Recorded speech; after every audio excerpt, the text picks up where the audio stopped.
are. I can now see people pouring in. I can see the comments in the chat. Lovely to have you all here. Good morning, good afternoon, good evening. I know that there are people joining us from all around the world for what promises to be, I believe, a particularly special edition of Meetings of Minds, which is our way to kick off 2025 as well. The last time we saw all you good people, I was sat at the head office in Sweden.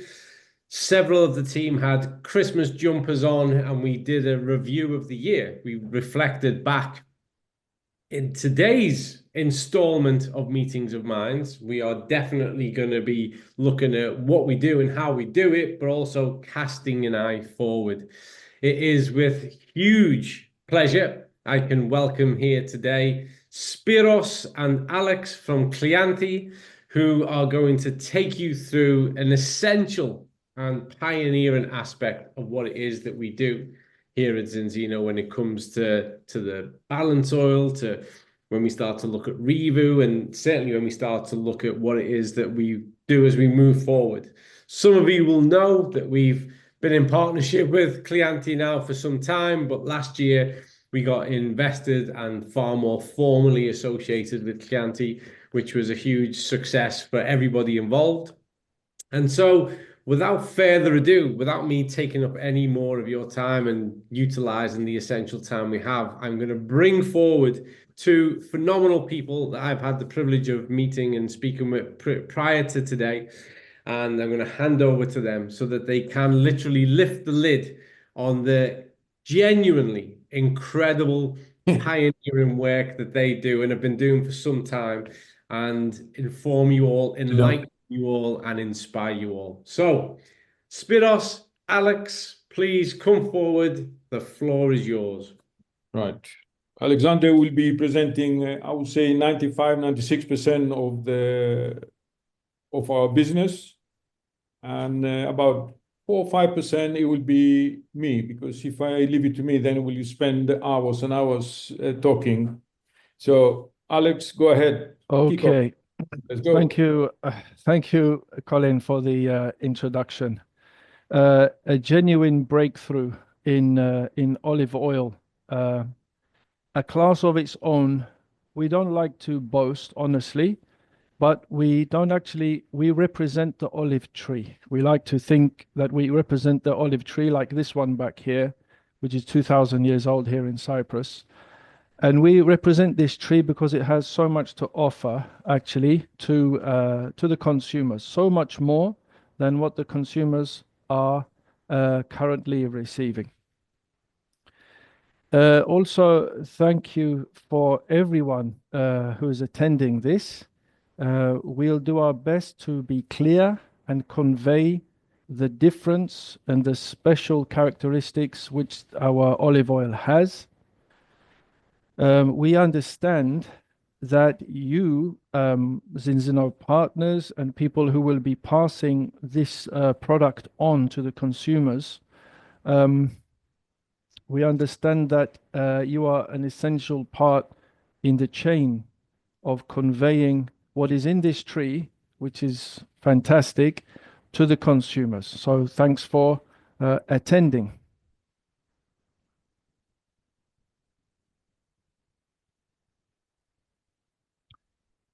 We will split this presentation into 3 parts.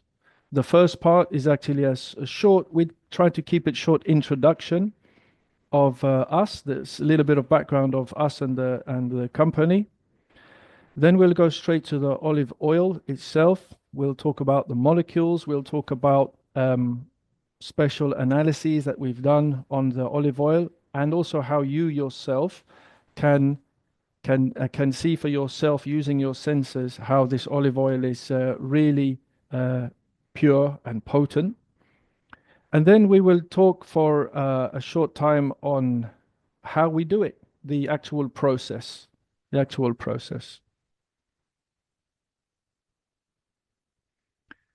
So before I share the first slide, we like to kind of explain that the big shame right now in terms of olive oil is that industrialization of the production of olive oil has focused more on the financial benefit and the volume being produced rather than the quality and the health benefits.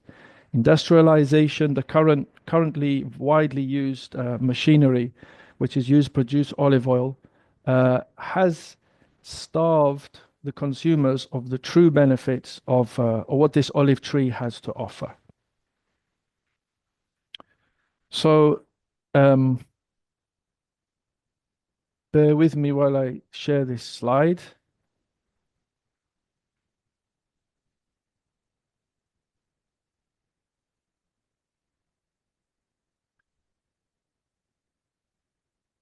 Yes, there's a here we can meet the team. This is by team I mean Kleanthi, Alpha Olenik, and we have Spyros and Zakaria, who are the grandsons. They are the third generation of this this side of the business, and they are an integral part of the harvesting season when it comes to operating the line. So, and now for the next slide. So, how did this all start? How did this business start? The olive tree has much more to offer than what the olive oil consumers are getting. There's so much goodness and benefits in this tree. Unfortunately, the consumers are not receiving it. So by rethinking and redesigning from scratch major parts of the olive oil processing line, we've managed to take olive oil back to its original powerful state. Hippocrates, the ancient Greek, he called olive oil the great healer. But I ask everyone here, when someone has a virus, or when someone has a joint pain, or a skin burn, an infection, who of us reaches for the olive oil bottle? And I would pretty much guess that almost none of us do. However, we are very grateful to say that we do. We reach for the olive oil bottle. How it all started was based on two questions by Spyros, who you can see sitting by this tree on his iPad, trying to unlock the mysteries and the secrets of the olive tree. Two questions arose, and this is how it all started. The first question was, how does an olive tree survive for 2,000 years, which is the age of this olive tree, and still bear fruit and oil, having survived drought, flood, severe heat, ultraviolet rays, strong sunshine, sub-zero temperatures, and even fire? Olive trees can be burnt and then regenerate. They're a powerful tree.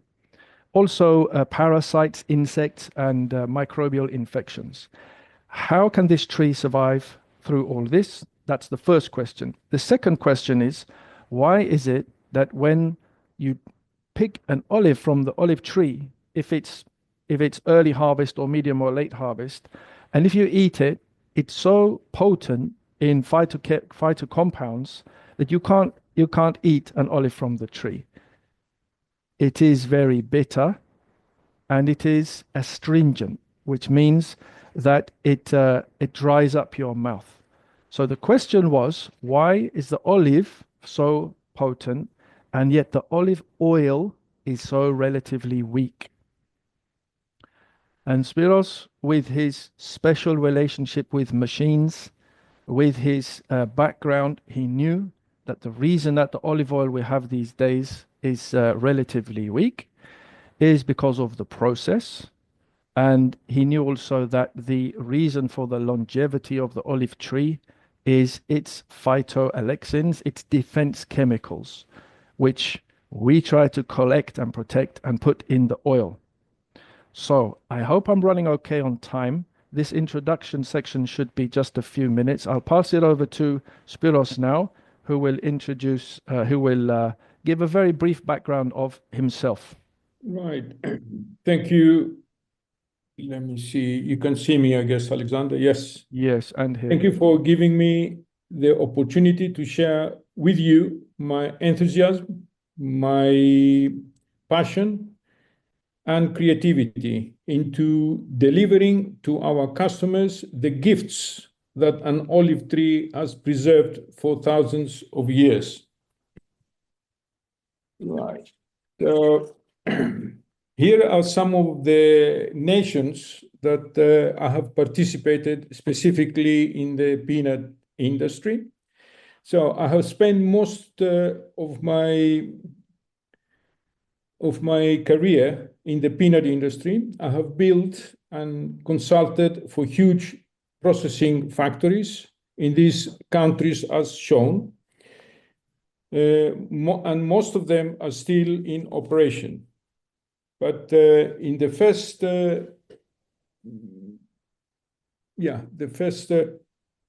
you can see the Cyprus flag is right up the top.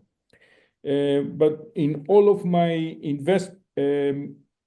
inventions, I am most excited and passionate in our olive oil patent. And that is really, for me, that's the most important thing that at this current time. The second slide, actually, you can see the top factory that we built in Argentina. But more important, because of the various patents I've created, there is huge operations in the States, in Argentina, and it's endless. So I'm more excited really than ever before from any of my inventions and creativity with this olive oil. There is huge potentials, absolutely huge potentials. Recording in progress. Okay. Thank you, Alex. Yeah, thanks for this the background. And I've worked alongside my dad since I was a teenager. A great mentor, utterly, and I'm not boasting when I say this, utterly gifted when it comes to designing, visualizing, conceptualizing, and fabricating machines as well. The last part of this introduction, I won't go through it line by line. Suffice to say that in 2017, we had a few liters of olive oil. In 2018, I think we had 1,000 or 2,000 liters. In 2019, we had again a couple of thousand, and we had to upscale in 2020 when we started to supply Zinzino. We had to enlarge the main, rebuild and enlarge the components of the line, and we have we have significant capacity now. Perhaps like on one shift per season, we can do 70,000-80,000 liters, and the future is promising, God willing, because we built this line once, and if we need more capacity, we can build another one. Okay, so after this, we will go now to the oil. We'll go now to the oil. Okay, it's 14 minutes gone, Alexander. Okay. 14, okay, thanks. Regarding the oil, you can use your own sensors to test the difference. We do encourage people to compare the oil that they may have, the olive oil they may have in their house, and a sample of Revu oil. The first thing you'll notice, perhaps, is the aroma. Where you have a strong aroma, you have those volatile compounds which give the olive oil its fruity and olive green smell. These compounds are delicate, and they are the first to degrade. They are the first to spoil. So if you have a good aroma, a strong aroma, then you have an oil which is an olive oil which is intact and fresh. They are the first ones to degrade. Yeah, the first ones to degrade. So a good sign of a good potency is the aroma. Next is the bitterness.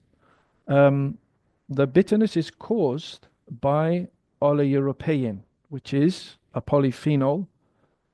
It's the main active ingredient in olive leaf extract, used traditionally in medicinally for a long time. So this bitterness is a positive attribute, a positive thing in the oil. The more bitter, the better.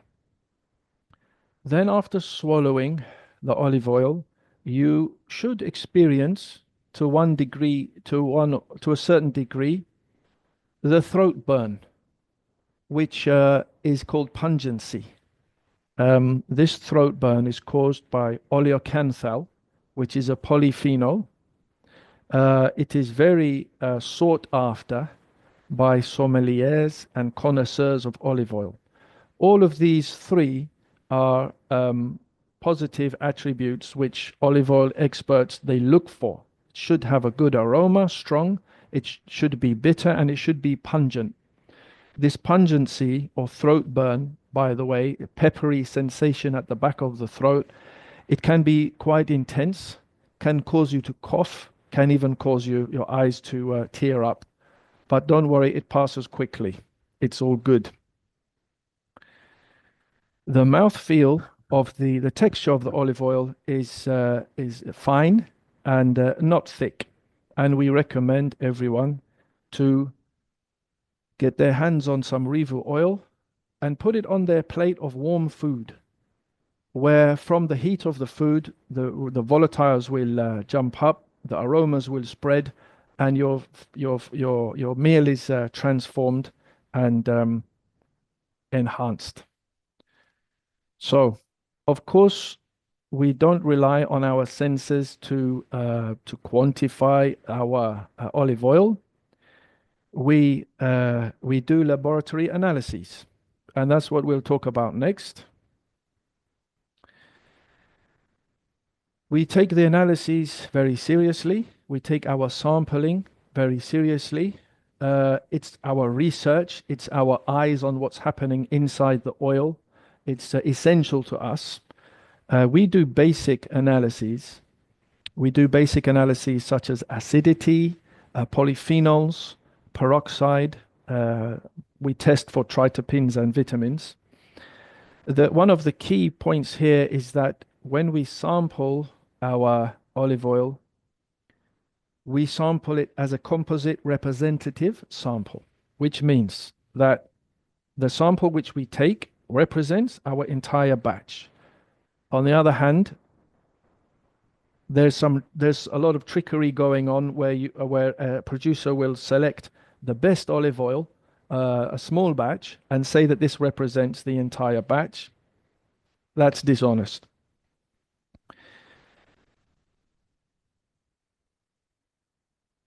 So I'll go ahead now to the next analysis sheet.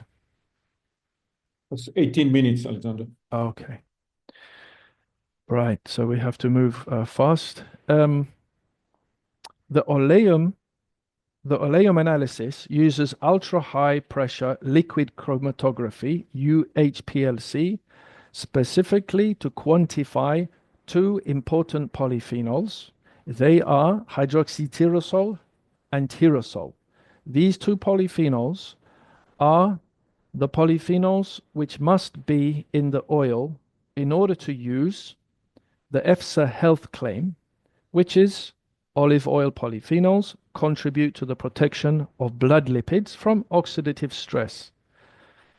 This health claim, approved by EFSA, is only for olive oil. The minimum amount of these two polyphenols, which must be in the oil to use the claim, is 250 ppm, parts per million. Our 2024 harvest has over 1,000. And we have actually achieved many thousands of ppm previous harvests. Some additional information is a minimum 250 ppm per kilogram of oil. Yeah, that's right. Yeah, parts per million. Parts per million. Yeah. Per kilogram of oil. Okay. Okay. So we don't stop at these relatively basic analyses. We go further. We dive deeper.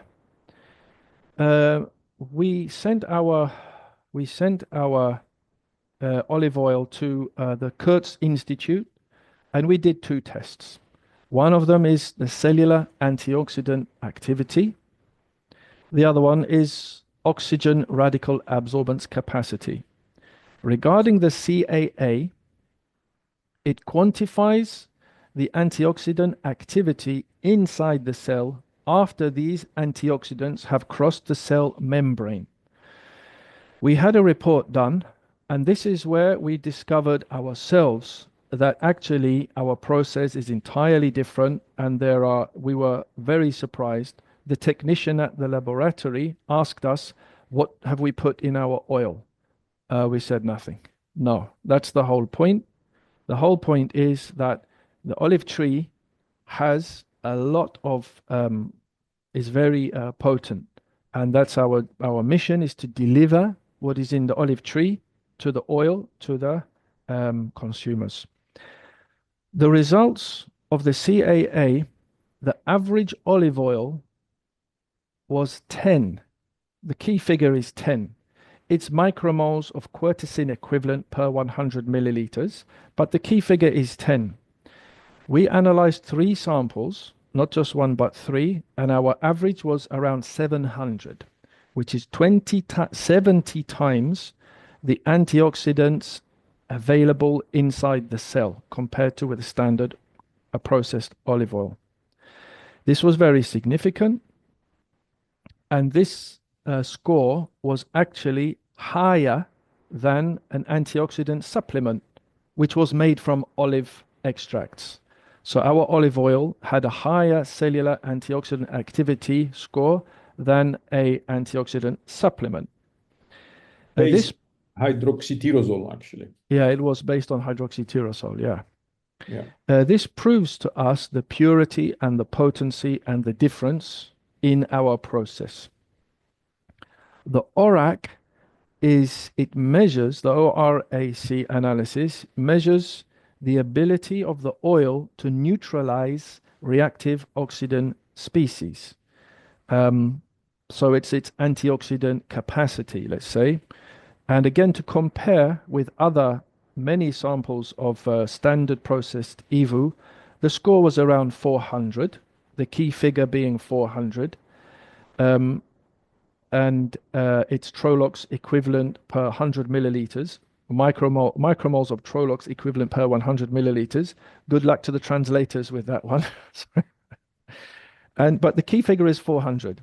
And our 3 samples measured an average of 1,700, which equals 4 times the antioxidant capacity for free radical scavenging power. This triggered us to look further and deeper into it. So we took a deep dive here, and we're going to dive slightly deeper now. It gets a bit technical, but we will convey the main idea. These are the mysteries, really, that what an olive tree has hidden for thousands of years. So here's the next step. Let's go. So we want to convey to you basically that there are no polyphenols in our olive oil. There are lipophenols in our olive oil. Because what has happened, perhaps this slide is better, yeah. What has happened is that the oleic acid has combined with the polyphenol and produced a lipophenol. So the lipophenol is the combination of a polyphenol and a lipid. Here we have a comparison. The polyphenols have low bioavailability, relatively low, poor oxidative stability. They are hydrophilic, which means they are attracted to water and repelled by fats. And they have relatively low therapeutic value compared to lipophenols. Lipophenols, on the other side here, are, you can see it on the slide, they have higher bioavailability, good stability. They are amphiphilic, which is very significant. They are not hydrophilic, they are amphiphilic, which means they have a hydrophilic head and a hydrophobic tail. And they have much higher therapeutic value. We recommend everyone to read up on olive lipophenols. On olive lipophenols. These lipophenols are bound together in our process and they are sustained in our process. They are not destroyed. However, we strongly suppose that the formation and the survival of these lipophenols in standard processing is inhibited, very much reduced. So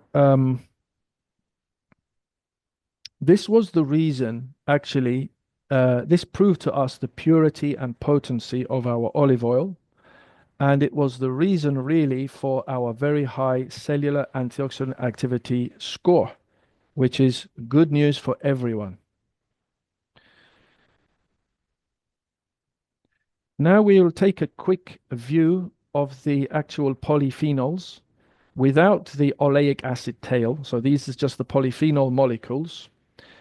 Hydroxytyrosol is said to be the most powerful plant-derived antioxidant. There's been a lot of research in it. Some of the notable points is that its ability to cross the blood-brain barrier. There's been positive research in anti-neurodegenerative diseases. And what's important is that these two antioxidants and polyphenols are the ones which are concerned with the EFSA health claim that olive polyphenols help prevent blood lipid oxidation. The next two polyphenols is oleuropein. Oleuropein is an antioxidant. It's the reason for the bitterness in the olive oil. So the more bitter it is, the more oleuropein there is in the oil. Again, it's the main active compound in olive leaf extract, a well-known traditional therapeutic medicine. Now for oleocanthal, again, it is an antioxidant. Research suggests it has anti-inflammatory properties. And we had the opportunity to speak to one scientist called Limor Goren, who made cancer research based on oleocanthal research. And indeed, it was shown, and we can share lots of these research papers with anyone who wants them. Indeed, it has the ability to cause apoptosis of cancerous cells while leaving healthy cells healthy. Oleocanthal is the reason that for the throat burn and the pungency after drinking some olive oil. So the more throat burn, the more oleocanthal there is. We don't stop at polyphenols. There are triterpenes, pentacyclic triterpenes. Good luck, translators. Pentacyclic triterpenes in the olive oil, which is significant. Squalene is very significant for us. Squalene is an antioxidant. In studies, it shows it has the ability to release oxygen into the blood. It's well known in the cosmetic formulation industry. It's actually produced in our own body. We produce squalene, but much more so when we are young and much less so when we progress. What is significant about squalene is that it is used as an adjuvant in vaccines to stimulate the immune system. So vaccines, when they use an adjuvant in them, which is squalene, to stimulate the immune response. We have approximately 5,000 ppm or milligrams per kilogram of squalene in the olive oil. Vitamin E is well known. there's also an EFSA health claim related to vitamin E. So we go onwards to another molecule, which is, of course, the omega-9 oleic acid. Approximately 70% of the olive oil is oleic acid. It is a monounsaturated fatty acid, so it has the ability to redress the omega-369 or omega-3/6 um, balance. It also has two EFSA-approved health claims with it. One of them states that replacing saturated fats in the diet with unsaturated fats contributes to the maintenance of normal blood cholesterol levels. And there's another, so altogether, in this olive oil, there are these individual compounds, but as it says, it's great by itself. But when you take it together with other like in food, or specifically with omega-3, which we'll come to, the synergies are definitely there. One significant synergy is the increase of the absorption of lycopene, which is the redness in tomatoes. When it is consumed with olive oil, these compounds are better absorbed. So also, of course, it greatly increases the antioxidant value of your meal. You don't have to put much of this Revo oil on. It has, as we saw before with the ORAC, very, very potent in antioxidants, and it really tastes fantastic. It really tastes as the older generations used to experience. We actually had feedback one time from a very elderly lady in a village here in Cyprus. And when she tried our oil, it's reported that she said, "This takes me back to my childhood." So that's not the first time we've heard that comment as well. So something really different here. Of course, I'm sure that all the Zinzino partners know very well about the synergy of omega-3 and polyphenols or lipophenols, that the synergy is far more than the sum of their parts. And this is the reason why Zinzino and Cleanthe alpha olenic are together, because of this synergy. And what I'm no expert in science, but what I understand is that the synergy of omega-3 and polyphenols is that the absorption of DPA and EPA is enhanced and increased.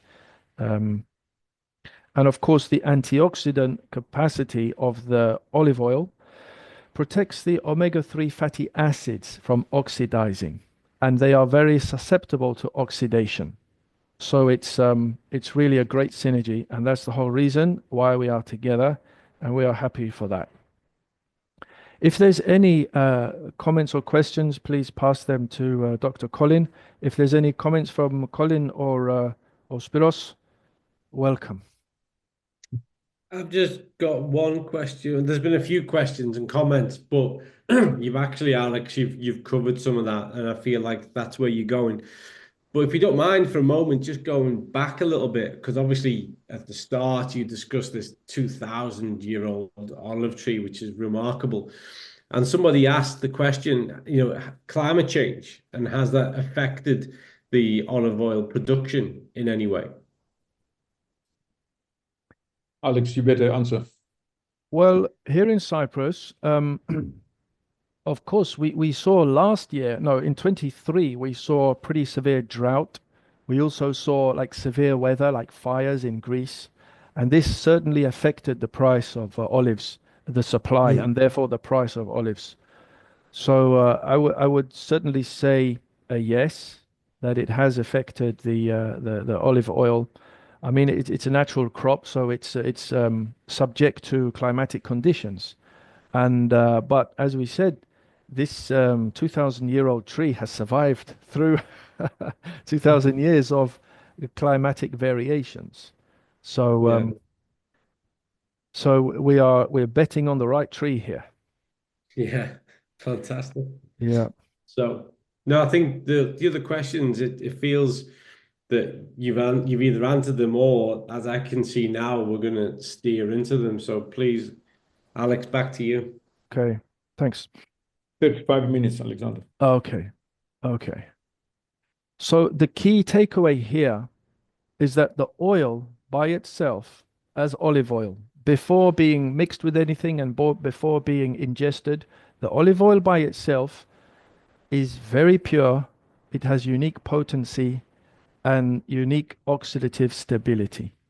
This is really the key difference in the olive oil. Potency in all of the phytochemicals, purity meaning it's not spoiled by the process, and oxidative stability meaning that it has a what they call shelf life of well over 2 years, which we have proved. So how do we do it? This is there's one more point about scientific research, which there's tons of. As we said, we are happy to share from our collected library over almost 10 years of published papers. What I find significant is that in clinical trials, high phenolic olive oil at around 350 parts per million had its positive effects, positive results in clinical trials. So what about an olive oil which has well over 1,000 ppm and has very increased bioavailability? We're very keen to do further research ourselves. How do we do it? We start the third and last part of this presentation, and we'll have to go through it relatively quickly. Unfortunately, we cannot share videos or pictures of our machines. They are proprietary technology. We can describe the process and the differences. So let's do that. We have basically redefined the olive mill. We have radically rethought and redesigned and built from scratch. The design is geared to collect and protect the maximum amount of phytochemical compounds in the olive fruit without damaging them. To collect and protect the maximum amount of available phytochemical compounds. It's actually very rare to have a patent on a process as well established as olive oil pressing. Okay. As a kind of a side note, it's purely mechanical, and we don't use any chemicals. That would be cheating. We also don't add anything to the olive oil. This is purely what is in the tree. A unique oil because of the unique process. Here's our toolkit. Here is what we did from 2015 until 2019. And it's also ongoing. My father, incredible, and I'm not boasting here, incredible engineer, and conceptualized the line. So we bought all of these items and a whole load more, and we got to work. It was great fun. It was huge challenges to build machines from scratch. We have lots of, let's say, obsolete models. But in 2018, we achieved based on the patent, we achieved the prototype, the pilot line. And based on the patent, we fabricated 8 key parts of the processing line, and some of which are entirely unique and one of a kind. So that was really great fun, and the fun continues. Now we will go through from start to finish. We will follow the olive. And as my dad says, in order to understand the process and to kind of design the process of an olive, you have to pretend that you are one. So you will be going through those machines, you will be going up those bucket elevators, and etc., etc. So we start the journey of the olive at the farm. Significant is that all of our olives are certified organic because organic is stronger, more healthy, and clear and clean, of course. We use Koroneki cultivar, which is a cultivar, an ancient cultivar only used for oil. The oil is known to be strong and very fine. We do not have our own olive trees, so we are not bound to use our olive trees, our olives. We get to select from the best of the Cypriot crop. We go to the farmers, we visit them in late summer, we discuss with them and look at their trees, we check their certification, and we pick the best. When they arrive at the factory, they go for dry cleaning to remove sticks, stones, leaves, and then they go for wet cleaning.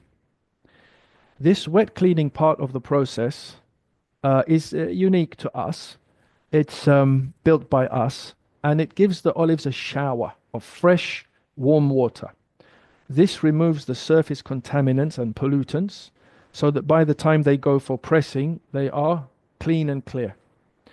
The difference here in the wet cleaning process is that standard process is to give them a bath. But as you can imagine, lots of olives from the farm go into a bath. The bath water will become dirty, and microbes will populate that water. So we give it a shower. Very significant from this point onwards is that our entire process is continuous. Continuous process has many advantages over a batch process. And this is another unique aspect of our process, that it is continuous. After the olives are clean, it goes for milling. It has to be crushed. And we do this anaerobically, which means that we don't introduce, we control the oxygen, which is introduced into the slurry. You can see the slurry on the left. We also managed to devise a way to crush the flesh of the olive, but not the stone, because in crushing the stone or the pit of the olive, you release an enzyme which degrades the oil. So we overcame a pretty difficult hurdle in crushing the flesh, but not crushing the pit or the stone in the olive. This enzyme in the pits, actually, it degrades not only the oil, but the polyphenols. There's a lot of documentation on that. Right. So the next part, once it's crushed, it has to go for mixing or malaxing or into the bioreaction chamber. The industry calls it malaxation, but it's a lot more sophisticated than that in our case. It's our continuous enzymatic bioreaction chamber. Here, the polyphenols are developed, and the combination of the lipids and the polyphenols happens by means of esterification. We control the temperature, the time, and the oxygen levels, and we also control the mixing, the degree of mixing. This is a very unique system, and it's one of our pride and joys. So next, after it's been mixed and we have the polyphenols, we still have the slurry. The slurry consists of the liquids and the solids all together. So it goes for the next stage, which is separation. We separate the liquids, which is the olive oil and the olive water, and the solids. What's significant in the solids is that it goes for compost. It also goes for biofuel heating. It is quite unique to our process. Other standard processes, it's very difficult to get something which is ready within 6 months of breaking down to be used as a compost. We've tested this compost for elements, phosphorus, nitrogen, and potassium, and it has significant levels of these elements. So it's very good to put back to the soil what the olive what the olives took from the soil. So we are happy with that. Just a small information here. Over the years, 3 to 4 years, because the stones themselves, they don't decompose, but they create a UV and water evaporation blanket, which is quite significant, actually. We are on test at the moment, but that's the result of the stones not being biodegradable, the stones themselves. Okay? Yeah. They call it mulch, where they put this the layer on top of the soil in order to protect it from the UV and protect it from evaporation. 45 minutes, Alex. Yeah. So what is very significant in this step of the process, the solid liquid separation, is that we do not use centrifugation. We do not bind and emulsify the water and the oil, because binding the water and the oil, as in standard process, it prevents the binding of polyphenols and lipids. Also, to compare with standard processing, we do not add any water, which causes hydrolysis, which damages the oil.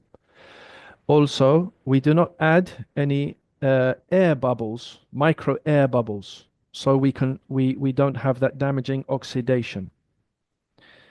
Once we have the liquids, you see on the left side, we have the liquids, which is olive oil and olive water. It goes for the next step, which is the liquid separation. Again, we use gentle forces, not harsh mechanical forces, which protects the phyto compounds. It's an enclosed system, and we don't add any damaging process aid like water. On the left, you see the olive juice. There's a lot of potential with the olive juice, and they are under development, so watch out for that one. On the right, we have a clip here, Alexander, very quickly. For me, I always said that our olive oil is the peak of the iceberg, and the water juice, the pure olive water juice, is the true iceberg. So we are very, very excited indeed about the olive water. Go ahead. Yeah. So the olive oil goes for some settlement in our self-made tanks, which is based on the ancient Greek amphora design. And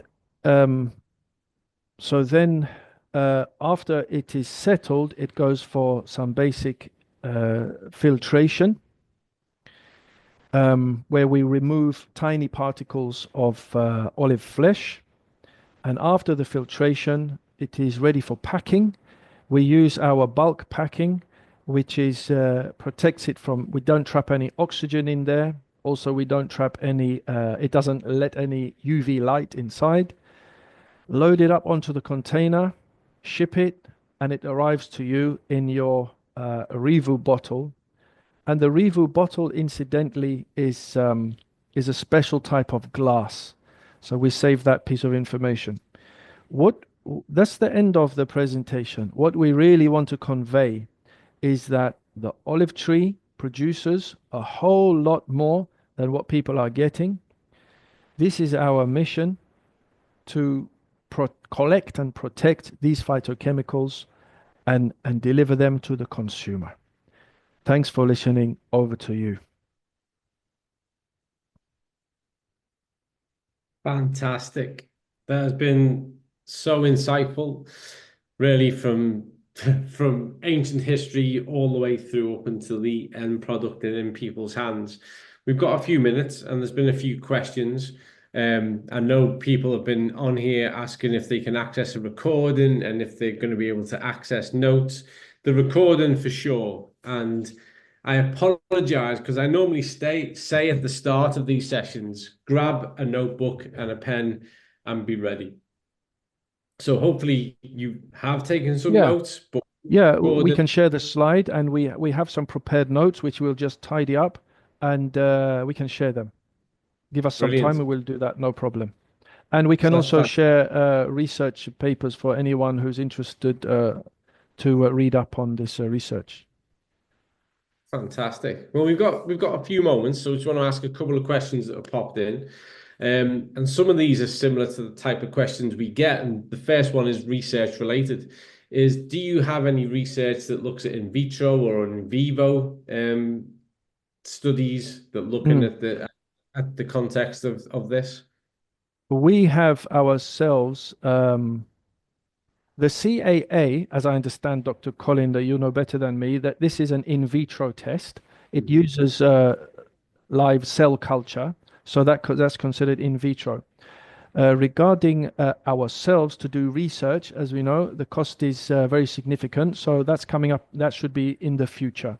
We have had interest from various very significant parties, such as Oxford University in UK, to do research.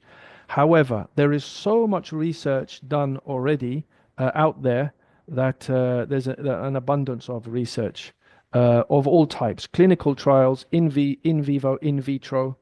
Yeah. Fantastic. Superb. Thank you for that. And the second one is about, this comes up a lot, and it comes up a lot about balance oil.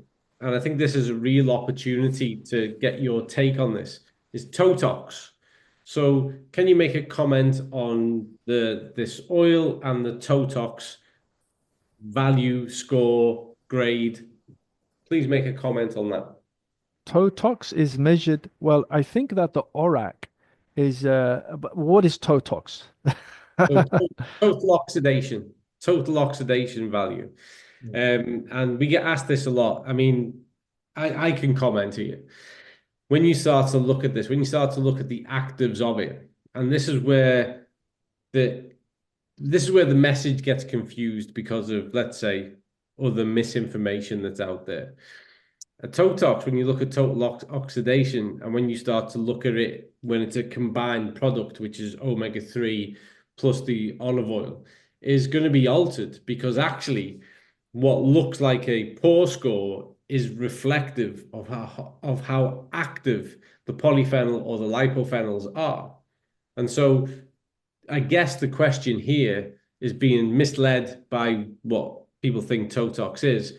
But I guess maybe the question is about those lipophenols and the scoring of that, and maybe the degradation rate of those. So Totox is a measure of how much the product is oxidized or how much antioxidant capacity it has. It's neither. That's interesting. Okay. It's a misleading reference. We can pick this up on another session, because Totox gets quite complex. But I guess I think that really what's behind that question is about, and you made reference to it, which was the lifespan, the 2 year of the actives. Someone else commented that if it's slightly out of date, can they still consume it? What would your comment be on that? Yeah, actually, it's very significant. We did some tests, and we checked it after different time periods. Our olive oil, one was 6 months, one was 9 months. We have a test 20 months after production, 20 months after production, and we sent it to the same lab, and they did the acidity test, and it was low, well within extra virgin, less than 0.8.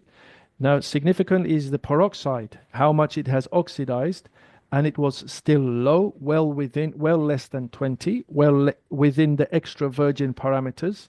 What's also significant is that the polyphenols were around 2000 ppm, which goes to show that the chain reaction of oxidation in the olive oil was, if not, it was super slow. And this is after 20 months of production.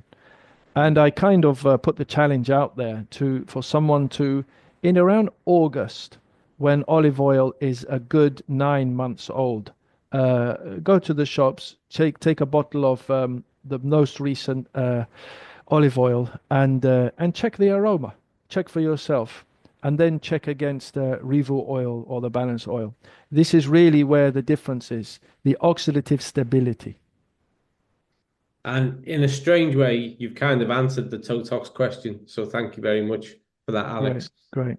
People, I just want to put it out there, people from different places, focus this notion on toe talks. One, because in my opinion, they don't understand it. And secondly, they really have misrepresented what it actually means.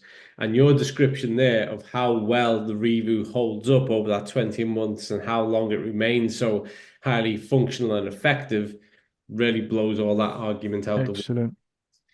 So thank you. We've literally got maybe one question left, if that's all right, whilst I have you. Sure. There's tons of questions. I knew there would be. I apologize because we can't answer them all. I am trying to look at ones that I think are going to have the biggest relevance for the most people. So here's an interesting one. Can we assume that standard olive oil production processing always mills the olive stones accidentally? I'm sure my dad is technically capable of answering that one. To how it was not designed, I have to be completely honest. It was not designed, but in the equipment that we have developed, it is a continuous pressurized extrusion, if you want to call it. And because the product, the olives are under pressure extruded, so it happened is not by design. I'm repeating myself. It just, we were surprised, 95, 98% of the olive stones, they don't break. Yeah. In general, there was some sort of destiny. in standard processing, here you can see the actual stones, most of which are whole. Yeah. That's kind of proof. A lot of people ask me, you don't break it. And I just explained to him, I did not design really the machine in order not to break the stones. But in a hammer mill, which is standard used, the stones are broken? Yes, 80%. Okay, so there's the answer really. In standard olive mill, where they use a hammer mill, according to Spyros, 80% of the stones are broken. Yeah. That's a huge difference. Yeah. Huge difference. Listen, we could ask questions all day, but we've literally got to wrap this session up today. There's been so many comments and questions, and as we knew, people would be fascinated with this. Spyros, Alex, you've expertly taken us through this. It's been such an insight. So to everybody who's here, and we were close to 800 people at one point today, which is incredible turnout. Thank you all for dedicating your time to be here with us today, to listen to us. Spyros, Alex, huge thanks to you, not just for today, but for all you do. The strength, the credibility, the quality that you bring to what we do at Enzino. This partnership means so much to us. It's one of those defining characteristics that literally sets us apart from everybody else in the world. So thank you for today. Thank you for all that you do. We're looking forward to the future. And to all you people at home, stay well, be well, look after each other, and we will see you in 2 months' time at the next outing of the Meetings of Minds. And until then, all the best. We will see you further down the road.